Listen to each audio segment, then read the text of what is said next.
In a quiet village nestled by the Sea of Galilee, where the wind whispered secrets and the stars sang of hope, lived a woman named Mary, called Magdalene.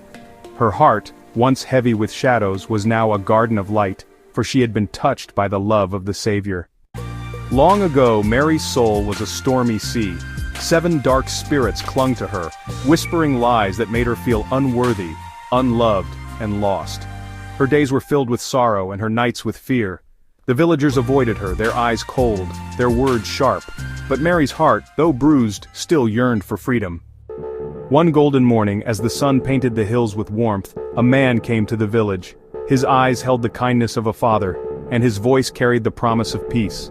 They called him Jesus, the healer, the one who spoke of a kingdom where love reigned. Mary, drawn by a flicker of hope, stood at the edge of the crowd, her heart trembling.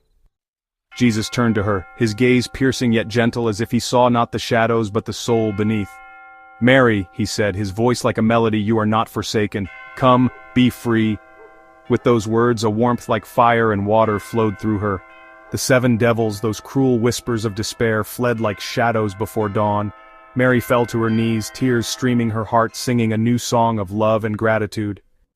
From that day, Mary Magdalene became a disciple of light. She followed Jesus not just with her feet but with her whole being.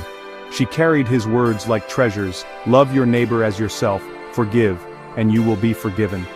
These words were her paint, and her life became a canvas. She shared bread with the hungry, comforted the broken, and spoke of the Savior's love to those who felt forgotten. One evening, under a sky ablaze with stars, Mary sat with other women who had been healed: Joanna, Susanna, and others. They shared stories of their own freedom, their voices weaving a tapestry of grace. Mary smiled, her heart full. Mary Magdalene. "He saw me when I could not see myself. His love is the miracle that never fades." The villagers, once distant, began to change. They saw Mary's joy, her kindness, her unshakable faith. They too came to listen to Jesus, their hearts softening like clay in a potter's hands. Mary's life, once a storm, became a beacon, showing others the way to the one who heals all wounds. And so, Mary Magdalene walked on, her heart a living testament to the words of love she carried.